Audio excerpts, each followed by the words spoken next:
नमस्कार, मैं हूँ अमिता पंकज, आप देख रहे हैं राजसत्ता एक्सप्रेस।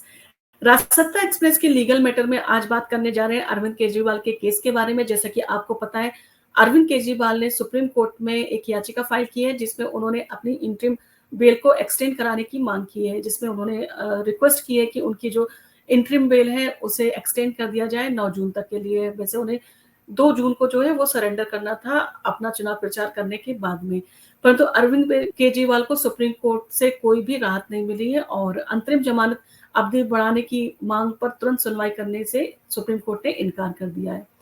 दिल्ली शराब घोटाले मामले में जो सुप्रीम कोर्ट ने सीएम अरविंद केजरीवाल की याचिका पर तत्काल सुनवाई से मना कर दिया है और सुप्रीम कोर्ट ने आबकारी नीति घोटाले के मामले में सीएम अरविंद केजरीवाल की अंतरिम जमानत 1 हफ्ते और बढ़ाए जाने की मांग पर तुरंत सुनवाई करने से इनकार कर दिया है। और सुप्रीम कोर्ट की बेंच ने देर से आवेदन करने पर भी सवाल उठाए हैं, जिस पर उन्होंने कहा था कि 25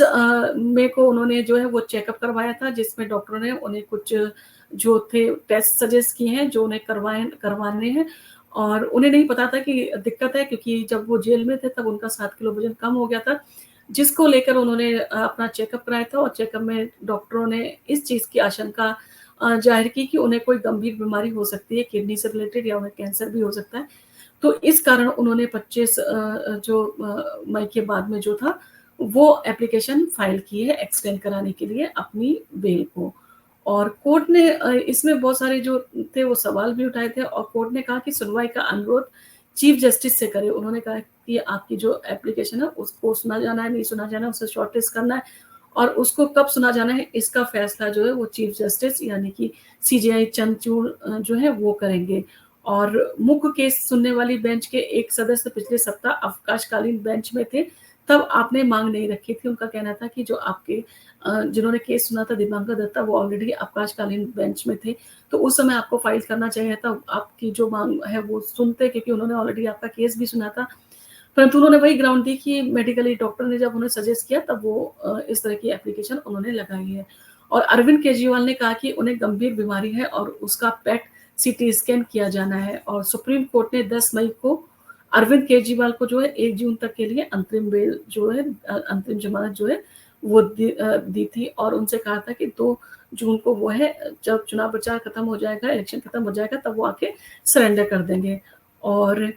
कोर्ट ने केजरीवाल को 50,000 रुपए का निजी यानी कि मुचलके के ऊपर जो है वो उन्हें बेल दी थी और 50,000 रुपए के जमानती के आधार पर, यानी कि एक जमानती भी 50,000 रुपए का और एक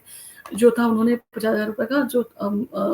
बॉन्ड भरा था उस पे उनको जमानत दी गई थी। और 21 मार्च को दिल्ली हाई कोर्ट से केजरीवाल की गिरफ्तारी से संरक्षण नहीं मिलने के बाद में उनको जो है ईडी ने लेट नाइट जाके अरेस्ट कर लिया था। उनसे जो थी वो पूछताछ की गई और पूछताछ करने के बाद में जब ईडी को लगा कि वो सही जवाब नहीं दे रहे, तो उनको जो है गिरफ्तार कर लिया गया था। उसके बाद में जो अरविंद केजरीवाल थे, अरविंद केजरीवाल ने सुप्रीम कोर्ट में जो है वो याचिका फाइल की थी, जिसमें लोकसभा इलेक्शन के चलते उनको कोर्ट ने ये कह के जमानत दे दी थी कि लोकसभा इलेक्शन 5 साल में एक बार आता है और हर पार्टी को जनता के सामने अपना पक्ष रखने का पूरा अधिकार मिलना चाहिए। और यही इसी आधार पर जो थी वो अरविंद केजरीवाल को बेल दे दी गई थी। और ईडी का अब इस सारी चीज़ों के साथ-साथ ईडी ने जो है चार्जशीट फाइल कर दी है और चार्जशीट फाइल करने के बाद में केस जो है उसमें आगे सुनवाई शुरू हो गई है और उसमें जो है चार्जशीट में जो है न सिर्फ अरविंद केजरीवाल को बल्कि आम आदमी पार्टी को भी ईडी ने जो है वो पार्टी बनाया है। जैसे कि सुप्रीम कोर्ट ने, हाई कोर्ट ने इसमें कहा था कि अगर आम आदमी पार्टी बेनिफिशियरी है, तो आपने उसे जो है वो पार्टी क्यों नहीं बनाया? तो ये सारी चीज़ें जब ईडी चार्जशीट तैयार की तो उसमें उन्होंने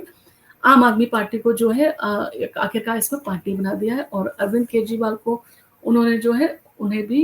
इसमें आरोपी बनाया है।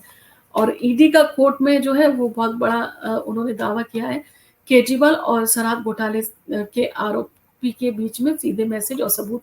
थे मिले हैं उनको ईडी ने जो एक आरोपी था वकील उसको अरेस्ट किया था, जिसके साथ में अरविंद केजरीवाल की जो थे मैसेजेस मिले थे और डायरेक्ट वो उसके टच में रहते थे और वो उसको डीएम करते थे और इन सारी चीज़ों का जो है वो जब जो वकील था उसका फ़ोन उन्होंने लिया था, जब उसमें रिट्राइव किए गए तब उनको अरविंद केजरीवाल के जो है मैसेजेस उनके फ़ोन से भी मिले थे और बाकी लोगों के फ़ोन से भी उनको मैसेजेस मिले थे। अब शराब घोटाले के आरोप के बीच सीधे मैसेज के सबूत जो हैं, ईडी के अनुसार इन संदेशों में कथित तौर पर जजों से मीटिंग करने और पोस्टिंग से संबंधित बातें करना भी शामिल है। और दिल्ली के जो सीएम हैं अरविंद केजरीवाल और शराब नीति मामले में गिरफ्तार किए गए वकील विनोद चौहान के बीच में जो है संबंधों को लेकर ईडी ने गंभीर आरोप लगाए हैं। और मीडिया रिपोर्ट्स के अनुसार दिल्ली की राउज एवेन्यू कोर्ट में आम आदमी पार्टी यानी कि आप और सीएम केजरीवाल के खिलाफ दायर आरोप पत्र पर सुनवाई शुरू कर दी गई है। और ईडी ने अदालत में दावा किया है कि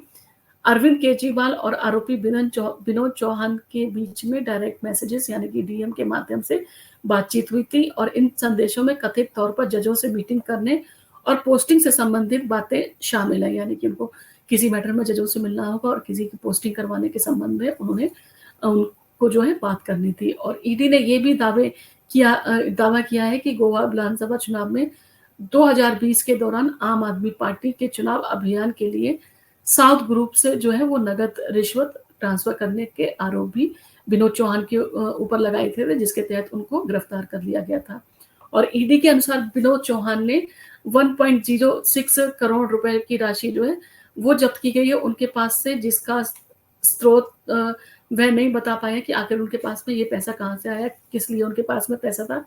तो इसके ऊपर उन्होंने कोई भी जवाब नहीं दिया है। और आरोप है कि पैसा गोवा चुनाव के लिए हवाला के जरिए जो है ट्रांसफर किया गया था। और ईडी ने कोर्ट में ये भी दावा किया है कि अरविंद केजरीवाल गोवा के एक 5 सितारा होटल में रुके थे और जिसका जो भुगतान था बिल का वो भी आरोपी ने किया था। और ये सारी चीजें जो है होटल के बिल्स और इन सारी चीजों से जो है क्लियर हुई है।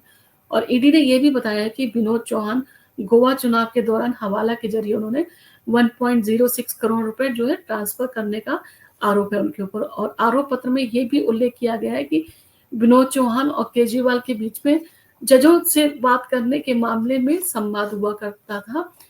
और वो सारी चीजें कर रहे थे कि कब मीटिंग उनसे की जानी चाहिए और कैसे मीटिंग की जा सकती है। ये सारी चीजें जो थी वो विनोद चौहान जो थे वकील उनके जरिए जो थे अरविंद केजरीवाल उनसे बात कर रहे थे। अब ये बाद में जब छानबीन और होगी तब सामने आएगा कि आखिर वो जजों से क्यों मीटिंग करना चाहते थे और जो थे वो किन पदों के लिए उनसे बात करना चाहते थे। और विनोद चौहान जो है वो अभी जेल में है। वही इसी मामले में दिल्ली के सीएम अरविंद केजरीवाल को 21 मार्च को जो है गिरफ्तार कर लिया गया था। और सुप्रीम कोर्ट के आदेश के बाद जो है केजरीवाल को अंतरिम जमानत मिल गई थी और फिलहाल अरविंद केजरीवाल बाहर हैं और उन्होंने बेल एप्लीकेशन लगाई है। अब देखना होगा कि क्या कोर्ट उनकी बेल को जो है मेडिकल ग्राउंड पे एक्सटेंड कर सकता है कि या नहीं कर सकता है, क्योंकि पीएमएलए एक्ट के तहत ये एक ऐसी स्ट्रॉन्ग ग्राउंड है जिस पर की बेल आसानी से मिल सकती है। और जैसा कि आपको पता है कोर्ट ने उनका जो उन्होंने अपनी अरेस्ट को और रिमांड को इलीगल करार दिया करार देने के लिए जो उन्होंने एप्लीकेशन फाइल की थी उसके ऊपर भी सुनवाई पूरी कर ली गई थी और उसके ऊपर जो फैसला है सुप्रीम कोर्ट ने सुरक्षित रखा है। अब देखना होगा कि क्या उनकी जो अरेस्ट थी वो वैध थी या अवैध, उनको जो था इलीगल उनको अरेस्ट किया गया था। तो इन सारी चीज़ों के ऊपर अभी जजमेंट आना अभी बाकी है। और यहाँ पर जिस तरह का जो है आम आदमी पार्टी के ऊपर बीजेपी के लोग आरोप भी लगा रहे हैं कि वो कुछ ना कुछ करके जो है वो कोशिश करेंगे कि उनकी जो बेल है वो एक्सटेंड हो जाए और उन्हें जेल ना जाना पड़े। अब देखना होगा कि अरविंद केजरीवाल को क्या सुप्रीम कोर्ट कोई राहत देता है या सुप्रीम कोर्ट ने मानवता की ग्राउंड पे और एक उनको अधिकार उनका जनता के बीच में है कि वो जाके अपना पार्टी के लिए चुनाव प्रचार करें, क्योंकि पार्टी के मुखिया थे। इन सारी चीज़ों को देखते हुए उन्हें जो राहत दी थी, क्या सुप्रीम कोर्ट की उस राहत का अरविंद केजरीवाल गलत फ़ायदा उठा रहे हैं? क्या अरविंद केजरीवाल की जो ग्राउंड है वो जायज़ है? क्योंकि अरविंद केजरीवाल ने जो है अपनी जाँच मैक्स हॉस्पिटल में करवाई है, जबकि उनका कहना है कि उनके मोहल्ला क्लिनिक जो है वो वर्ल्ड क्लास है, उनके हॉस्पिटल जो है वो बहुत सारी फैसिलिटीज़ हैं उसमें। उसके बाद में भी जो उनकी पार्टी के राघव चड्ढा है उनकी कुछ दिक्कत हुई थी आई साइट में, उसके लिए ट्रीटमेंट कराने के लिए वो लंदन जाते हैं। और अरविंद केजरीवाल को जब कोई दिक्कत होती है तो वो मैक्स यानी कि प्राइवेट हॉस्पिटल में जाके अपना चेकअप कराते हैं और डॉक्टर से अपना जो है ट्रीटमेंट लेने की और चेकअप कराने की बात करते हैं। अब मोहल्ला क्लिनिक और हॉस्पिटल पे खुद आम आदमी पार्टी प्रश्न चिन्ह लगा रही है कि क्या उन पर भरोसा किया जा सकता है? क्या वो जो आम आदमी के ट्रीटमेंट के लिए इतने बड़े-बड़े वादे किए जाते हैं कि मुफ्त में ट्रीटमेंट होता है और ऐसे क्लिनिक है, वहाँ पर हर तरह के टेस्ट होते हैं, वहाँ तरह की वर्ल्ड क्लास वहाँ पर सुविधाएँ, फैसिलिटीज़ दी गई हैं, तो क्या अरविंद केजरीवाल उन वर्ल्ड क्लास फैसिलिटीज़ का फ़ायदा उठाना नहीं चाहते हैं? क्या वो अपने मोहल्ला क्लिनिक और हॉस्पिटल में जाके ट्रीटमेंट नहीं करवाना चाहते? ये सारी चीज़ें जो हैं वो एक प्रश्न है जो कि जनता के मन में भी आता है और हम लोग इस तरह की चीज़ें इसलिए डिस्कस कर रहे हैं क्योंकि उन्होंने ये बड़ी मुखर होके बातें कही थी अपने हॉस्पिटल के बारे में और मोहल्ला क्लिनिक के बारे में और स्कूल के बारे में। 3 जो चीज़ें हैं वो गिनाते हैं जिसमें सबसे पहला होता है कि हमने बहुत अच्छे स्कूल बना दिए, बहुत अच्छे मोहल्ले क्लिनिक खुले हैं, बहुत अच्छे अस्पताल हमारे हैं और उन्हीं चीज़ों पे वो खुद प्रश्न चिन्ह लगा रहे हैं उन हॉस्पिटल्स पे ट्रीटमेंट ना करवा के, प्राइवेट हॉस्पिटल में जाके वहाँ पर चेकअप करवा के। अब देखना होगा क्या सुप्रीम कोर्ट यानी कि सीजेआई चाँद-चूँड़ क्या अरविंद केजरीवाल को मेडिकल ग्राउंड पर यानी कि उनके टेस्ट करवाने के लिए क्या उनको तत्काल सुनते हैं, तत्काल सुनने के बाद में क्या उन्हें उनकी बेल को जो है वो 9 जून तक के लिए एक्सटेंड करते हैं।